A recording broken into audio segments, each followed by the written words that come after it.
میرے آقا دو جہاں صلی اللہ علیہ وسلم کے غلاموں، رب کائنات نے فرمایا قل اللہم مالک الملک، ارشاد ہوا یوں عرض کرو اے مالک ملک، ملکوں کے مالک، قل اللہم مالک الملک تؤتی الملک من تشاء، تو جسے چاہتا ہے بادشاہ عطا کرتا ہے، وتنزع الملک ممن تشاء، جس سے چاہتا ہے چھین لیتا ہے، وتعز من تشاء، جسے چاہتا ہے عزت دیتا ہے، وتذل من تشاء، جسے چاہتا ہے ذلت دیتا ہے، بیدک الخیر، خیر اللہ کے ہاتھ میں ہے، انک علی کل شیء قدیر، اللہ ہر چیز پر قادر ہے، جو چاہے کر سکتا ہے۔ وہ مالک جو ہم سب کا ہوا، غزوہ خندق، غزوہ احزاب، احزاب کا معنی ویسے بھی خندق ہے، جب خندق کھودی جانے لگی، 10 صحابہ کرام کی ڈیوٹی یہ لگی، 40 گز زمین آپ نے کھودنی ہے، تو وہ 6 ان میں انصاری تھے، حضرت سلمان فارسی، حضرت حذیفہ بن یمان، ایک حضرت نعمان، یہ جب کھودنے لگے تو کہنے لگے کہ بڑا سخت پتھر آیا جسے توڑنے میں ہم بے بس ہو گئے، ہمارے پاس جو اوزار تھے، کدال تھے، کہتے ہیں وہ بے بس ہو گئے، ختم ہو گئے، خراب ہو گئے۔ اس بے بسی کے عالم میں، اس خندق میں ہم نے اللہ کے رسول کی بارگاہ میں عرض کی کہ اللہ کے رسول ہمارے کدال تو بالکل چھٹی کر گئے، چٹان بڑی سخت ہے، توڑیں تو کیسے توڑیں؟ اللہ کے رسول خود اس خندق میں چلے گئے، فرمایا تم سے اگر نہیں ٹوٹتی تو میں خود اس کو توڑتا ہوں۔ سرکار نے اوزار لیا، میرے نبی توڑنے لگے، جب ایک دفعہ وہ اوزار اس پتھر پہ مارا، کچھ روشنی نکلی، میرے آپ کے آقا دو جہاں صلی اللہ علیہ وسلم نے فرمایا مجھے یہاں سے کسریٰ کے مال نظر آنے لگے۔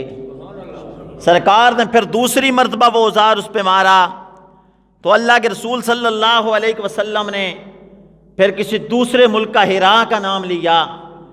تیسری دفعہ جب وہ کدال مارا تو سرکار نے ایک اور ملک کا نام لیا، فرمایا تمہیں بادشاہ بنایا جائے گا، مسلمانوں وہاں کا مال تمہارے ہاتھ آئے گا۔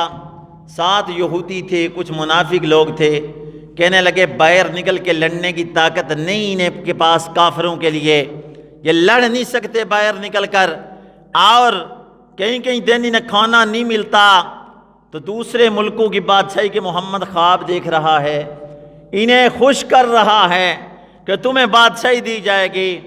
اسی وقت یہ آیت نازل ہوئی بیدک الخیر، اللہ کے ہاتھ میں خیر ہے، اللہ جو چاہتا ہے کر سکتا ہے، اور پھر محمد کے منہ سے نکلے ہو نہیں سکتا وہ پوری نہ ہو، وہ بات پوری ہو جاتی ہے۔ تو میرے نبی صلی اللہ علیہ وسلم کے غلاموں، پھر وہ وقت آیا کہ صحابہ کرام کے ہاتھ وہ مال و اسباب آیا، سرکار کے صحابہ ان صوبوں کے گورنر بھی بنے، آپ کے ہاتھ سب کچھ حکمرانی ساری چیزیں آ گئی۔ تو اللہ کے رسول صلی اللہ علیہ وسلم کے صحابی حضرت انس رضی اللہ تعالیٰ عنہ روایت کرتے ہیں کہ پیارے پیغمبر صلی اللہ علیہ وسلم نے فرمایا جب تک علماء ان بادشاہوں سے دور رہیں گے تو فرما اس وقت تک یہ رسول اللہ کے امین ہیں، رسول اللہ کے وارث ہیں۔ فرمایا ان کا جب میل ملاپ بڑے بادشاہوں سے ہوگا تو اللہ کے رسول نے فرمایا کہ پھر یہ دین اسلام کے ساتھ خیانت کریں گے۔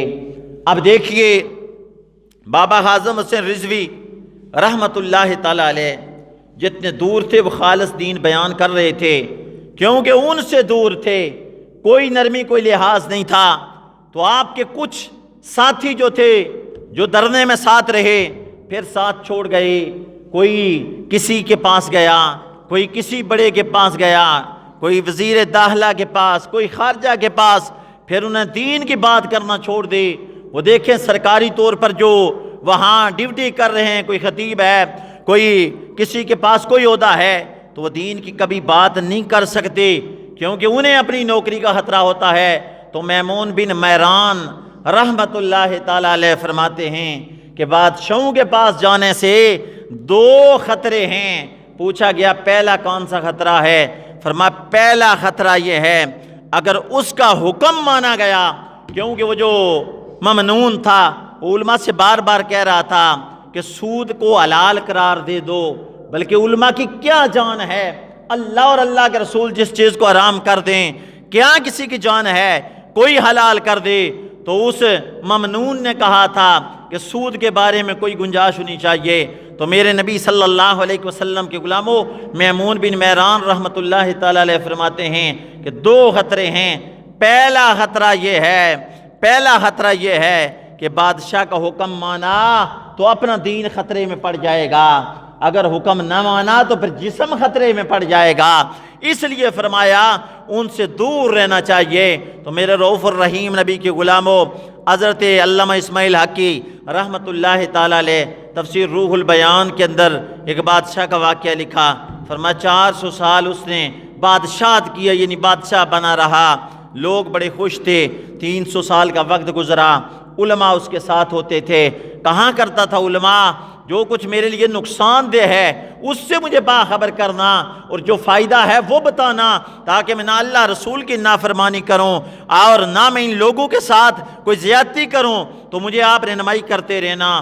300 سال عوام بڑی خوش تھی۔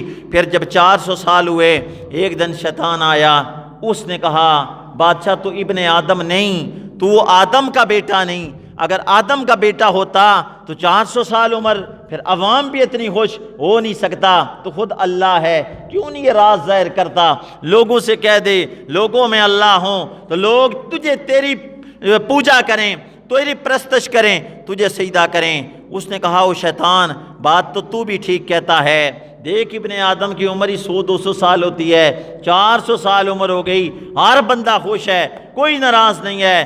گیا کمرے میں، واپس آیا، اس نے کہا لوگو ایک بات میں نے تم سے چھپائی تھی، اتنا عرصہ ظاہر نہیں کی، تم سب مجھ سے خوش ہو، میں ابن آدم نہیں، میں خود اللہ ہوں۔ جب اس نے یہ کہا فرشتہ آ گیا، کہا جب تو اللہ کا بنا رہا، اللہ نے بڑی جوانیاں جولانیاں عزتیں عطا کی، آج تو بغاوت کر رہا ہے، بس وہ گھڑیاں ختم ہو گئی تیری خوشی والی، اب تو تیار ہو جا، تجھے موت آنے والی ہے، ذلیل ہو کر دنیا سے جائے گا۔ میرے نبی صلی اللہ علیہ وسلم کے غلاموں، حدیث پاک میں آتا ہے 7 بندے قیامت والے دن اللہ کے عرش عظیم کے سائے میں ہوں گے۔ عرش عظیم کے سائے کے علاوہ فرمایا کوئی سایہ نہیں ہوگا۔ تو علماء نے یہاں بھی فرمایا کہ اس سے مراد یہ ہے کہ اللہ کا لطف و کرم ہوگا، رب کی ان پر مہربانی ہوگی، یا پھر عرش کا سایہ ہوگا۔ تو رؤوف الرحیم نبی صلی اللہ علیہ وسلم کے غلاموں، ان میں پہلے نمبر پر فرمایا الامام العادل، عدل کرنے والا امام، یہاں سے مراد حکمران ہے۔ کیوں؟ یہ نماز جو ہوتی ہے فرمایا یہ امامت صغریٰ ہے، اور جو حکمرانی ہے وہ امامت کبریٰ ہے، تو اس کے اہل بھی فرمایا علماء کرام ہیں۔ تو میرے نبی کے غلام و سرکار نے فرمایا الامام العادل، پہلا بندہ جو اللہ کے عرش کے سایہ میں ہوگا فرمایا عدل کرنے والا امام ہوگا، اللہ سے ڈر کر اپنے ماتحت لوگوں میں فرمایا وہ انصاف کرتا ہے، اللہ سے ڈرتا ہے، تو کل قیامت کے دن اس کے لیے اعزاز یہ ہے کہ وہ اللہ کے عرش عظیم کے سائے میں ہوگا۔ تو میرے رؤوف الرحیم نبی صلی اللہ علیہ وسلم کے غلاموں، اس کائنات کے اندر دیکھیں ایسے ایسے بادشاہ گزرے ہیں جو میرے نبی کی نگاہوں کے رنگے ہوئے لوگ تھے، جنہوں نے دنیا کے اندر بڑا انصاف کیا۔ یہ آج کل کونسلر یا بی ڈی ممبر والی بات ہی کوئی نہیں، وہ دیکھیں کتنی جگہ لوگ کامیاب ہوتے ہیں، پھر فائرنگ ہوتی ہے، کتنے بے گناہ لوگوں کی جانیں لے لی جاتی ہیں۔ یہ چائی نہالہ کے اندر بھی ایک نوجوان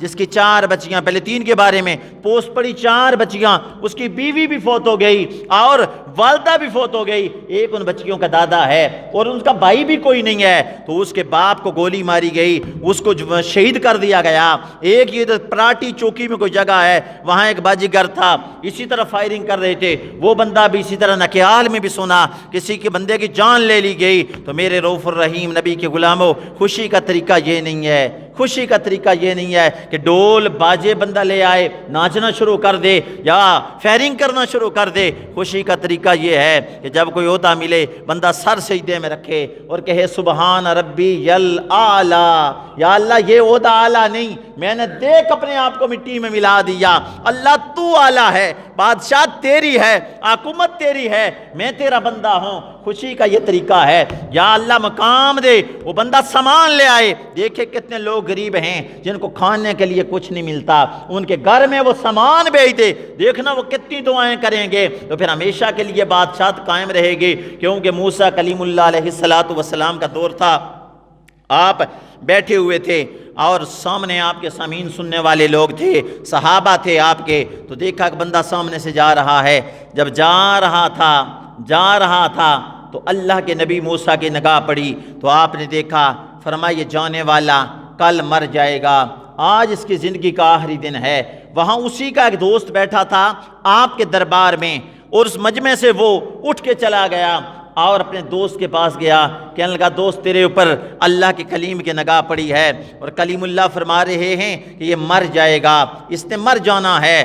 تو وہ کہنے لگا بڑی اچھی بات ہوئی، تو نے مجھے بتا دیا، چلو کوئی تیاری تو کر لیتا ہوں نا، کیونکہ میرے نبی نے فرمایا مرنے سے پہلے بھی بندہ توبہ کرے اس کے لیے دروازے کھلے ہیں، اس کی توبہ اللہ کی بارگاہ میں قبول ہو جاتی ہے۔ تو اتنے وہ دوست بڑا خوش ہوا، تو نے بڑا اچھا کیا مجھے بتا دیا۔ اپنے گھر گیا، گھر جا کر اس نے کیا کیا، اپنی زوجہ سے کہا کل میں نے مر جانا ہے، لہٰذا اس سامان کو کیا کرنا ہے، سارا اس نے گھر سے باہر نکال دیا، سڑک پہ ڈال دیا، ڈال کر کہنے لگا منگتو یہاں سے سامان لے جاؤ، اور یتیموں لے جاؤ، مسکینوں لے جاؤ۔ لوگ آتے گئے، سامان اٹھا کر لے جاتے گئے۔ جب جانے لگے تو اس کا دوست محلے میں کہہ رہا ہے میرا دوست آج مر جائے گا، کل اس کا جنازہ ہے، اعلان کرتا ہوا جا رہا ہے۔ دوسرے دن صبح وہاں سے نکلا، اپنے محلے میں بھی بتانے لگا، کہنے لگا میرا دوست مر گیا ہے، لہٰذا میں پہلے جا رہا ہوں، اس کو غسل دوں گا، کفن پہناؤں گا، اس کو دفن کروں گا، تو تم بھی آ جانا۔ ادھر وہ دوستوں میں اعلان کرتا ہوا آ رہا ہے، آگے آیا تو دیکھا دوست اپنے دروازے میں بیٹھا ہے، موت نہیں آئی، پریشان ہو گیا، کہنے لگا تو مرا نہیں، وہ نبی نے فرمایا تھا مر جائے گا، وجہ کیا ہے؟ کہنے لگا دیکھ تیرے سامنے زندہ ہوں، بیٹھا ہوں، ابھی تک مرا نہیں۔ سیدھا موسیٰ علیہ السلام کی بارگاہ میں ہو گیا، کہنے لگا کل آپ نے جس کے بارے میں فرمایا تھا مر جائے گا وہ تو ابھی تک زندہ ہے۔ اللہ کے کلیم نے ڈائریکٹ اپنے رب سے رابطہ کیا، تار تو نبی کی ملی ہوئی ہوتی ہے، اللہ سے ڈائریکٹ رابطہ کیا، میرے مالک کل جس کو میں نے دیکھا تھا وہ میں نے پڑھ لیا تھا لوہے محفوظ پر کہ آج اس نے مر جانا ہے، اس کا جنازہ ہوگا۔ معاملہ کیا ہے؟ اتنے میں آواز آتی ہے، کل جب اس کو خبر ملی اس نے سامان باہر نکال دیا، لوگ آتے گئے اٹھاتے گئے، ایک یتیم گزر رہا تھا، اس نے سامان اٹھایا اور کہا یا اللہ میری عمر پہ اسی کو دے دے۔ 100 سال اس یتیم کی عمر تھے تو اللہ نے اس کی 100 بھی برقرار رکھی، اس کو بھی 100 سال عمر عطا فرما دی۔ یہ دعائیں ہوتی ہیں مسکینوں کے، جو ہمیشہ کے لیے بادشاہت کو قائم رکھتے ہیں، وزیری مشیری کو قائم رکھتے ہیں، لیکن جو بچیوں کو یتیم کر دے، جن کے سر کا سایہ اس کو قتل کر دے، اور میرے نبی کے غلاموں پھر اس کی کب تک قائم رہے گی؟ اس لیے یاد رکھنا جو کسی کا قاتل ہوتا ہے دنیا کے اندر روپیہ پیسہ لے کر وہ تو بری ہو جاتا ہے، لیکن قیامت والا دن ہوگا مقتول اس کے گلے میں رسہ ڈالے گا، ڈال کر اللہ کی بارگاہ میں لے جائے گا، عرض کرے گا یا اللہ میرا قصور کیا تھا، اے مالک آج فیصلہ کر۔ عدالت رب کی لگی ہوگی، پھر وہاں فیصلہ ہوگا، کوئی بچ نہیں سکے گا۔ تو اس لیے میرے نبی کے غلاموں کبھی کسی کے ساتھ ظلم نہ کرو، کبھی ظلم نہ کرو۔ یہ خوشی کا طریقہ نہیں ہے کہ کسی بندے کی جان لے لی جائے، یا جناب والا وہ 5-5 ہزار کی ویلیں خوشی کے اندر بندہ دینا شروع کر دے تو کہے کہ میری ہمیشہ کے لیے قائم، نہ وہ اس جہان کے لیے اپنے آپ کے لیے عذاب اکٹھا کر رہا ہے، اس جہان کی لعنتیں اپنے مقدر میں ڈال رہا ہے، اس جان کا عذاب لے رہا ہے۔ تو اس لیے میرے نبی کے غلاموں ایسا طریقہ کبھی بھی اپنانا نہیں چاہیے۔ تو میرے رؤوف الرحیم نبی کے غلاموں آؤ تمہیں ان بادشاہوں کی بارگاہ میں لے چلتا ہوں جو مصطفیٰ کی نظروں کے رنگے ہوئے لوگ تھے۔ ایک صوبے کا گورنر سرکار دو جہاں صلی اللہ علیہ وسلم کے غلام حضرت عمر فاروق نے بنایا، سعید بن عامر کو ایک صوبے کا گورنر بنایا۔ جب سعید سعید بن عامر گورنر بنتے ہیں تو مال بڑا آیا، صوبہ اتنا بڑا تھا، کہتے ہیں اس کا جو محل تھا اس کے گرد اگر گھوڑا دوڑایا جائے ایک دن میں فاصلہ طے نہیں کر سکتا تھا۔ تو وہاں حضرت عمر فاروق نے فرمایا کہ اب مال آیا ہے میرے ہاتھ، غریب لوگ ہیں ان کا نام ذرا لکھ کر مجھے دے دیا جائے، نام لے کر مجھے دے دیا جائے۔ آج دیکھیں نا جب وہ پیکج وغیرہ آتا ہے، ویسے بھی الیکشن کے دور میں یا رمضان کے مہینے میں وہ جس سے کہا جائے وہ پھر اپنے تعلق والے بتاتا ہے۔ میں نے رمضان کے اندر بھی دیکھا، اگر ایک پارٹی کو نہیں ملے پھر دوسرے کے ہاتھ جب بات آئی اس نے بھی پھر اپنے تعلق مضبوط کر دیے، اپنے تعلق والوں کو دیا۔ یہ نہیں مستحق لوگوں تک پہنچانا چاہیے۔ تو میرے نبی کے غلاموں اسی گورنر کا نام پہلے ان لوگوں نے لکھ کر دیا، سعید بن عامر کا ہے تو یہ گورنر لیکن ہے بڑا سفید پوش،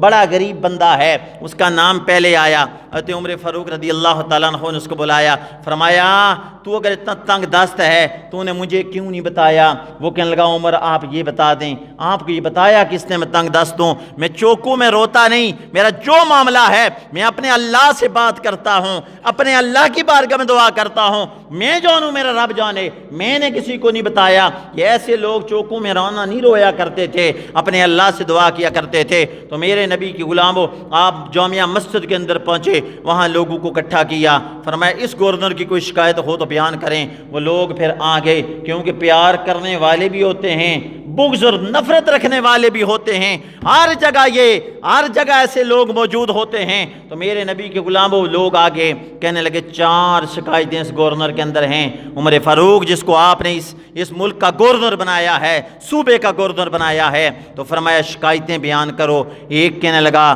پہلی شکایت اس کی یہ ہے کہ جب سے یہ آیا تھا فجر کی نماز پڑھنے کے بعد یہ اشراق تک مسجد میں بیٹھا رہتا تھا، جس نے ملاقات کرنا ہوتی تھی ملاقات کر لیتا تھا، لیکن اب یہ چاشت کے وقت گھر سے آتا ہے، نماز پڑھ کے گھر میں چلا جاتا ہے، اور پھر 10 بجے کے بعد یہ باہر آتا ہے، پھر اگر کسی نے ملاقات کرنی ہو تو اسے موقع ملتا ہے۔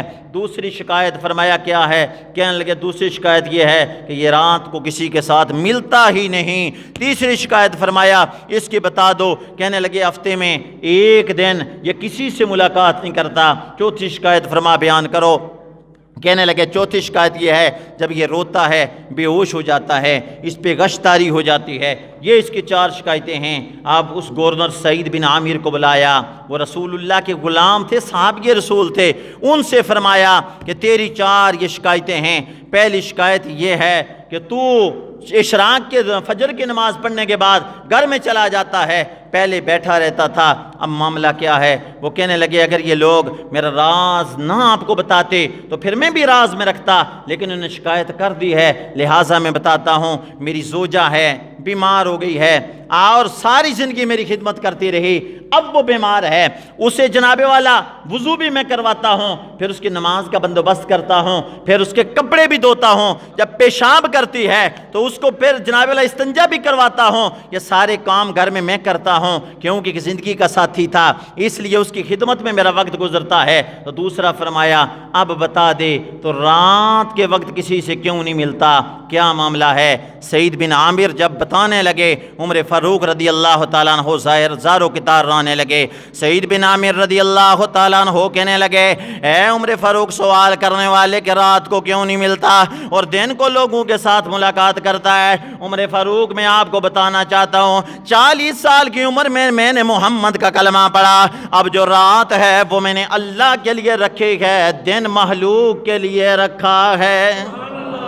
رات میں اپنے اللہ کو یاد کرتا ہوں، اس لیے رات کسی سے ملاقات نہیں کرتا، وہ اپنے اللہ کی بارگاہ میں قیام کرتا ہوں، نفل پڑھتا ہوں، اپنے رب کو راضی کرتا ہوں۔ تو پھر میرے نبی صلی اللہ علیہ وسلم کے غلاموں تیسری شکایت کی کہ ہفتے میں ایک دفعہ لوگوں سے کیوں نہیں ملتا، ایک دن چھٹی پر ہوتا ہے؟ کہنے لگے ایک ہی کپڑوں کا جوڑا ہے، اس دن وہ زوجہ کا جوڑا پہن کر اپنے دھو لیتا ہوں اور خشک نہیں ہوتے، خشک ہونے تک میں اندر رہتا ہوں، پھر جب خشک ہو جاتے ہیں پھر جسم پر لگا کر آ جاتا ہوں، تو وہ ایک دن میں نے اس لیے اندر رکھا ہے۔ پھر کہنے لگے روتا کیوں ہے؟ فرمایا 40 سال اللہ کی نافرمانی میں گزر گئے، جب وہ گناہ مجھے یاد آتے ہیں پھر میں رونا شروع کر دیتا ہوں۔ میرے نبی صلی اللہ علیہ وسلم نے فرمایا کہ جس کو قاضی کا عہدہ دیا گیا، اللہ کے رسول فرماتے ہیں بغیر چھری کے اس بندے کو ذبح کر دیا گیا۔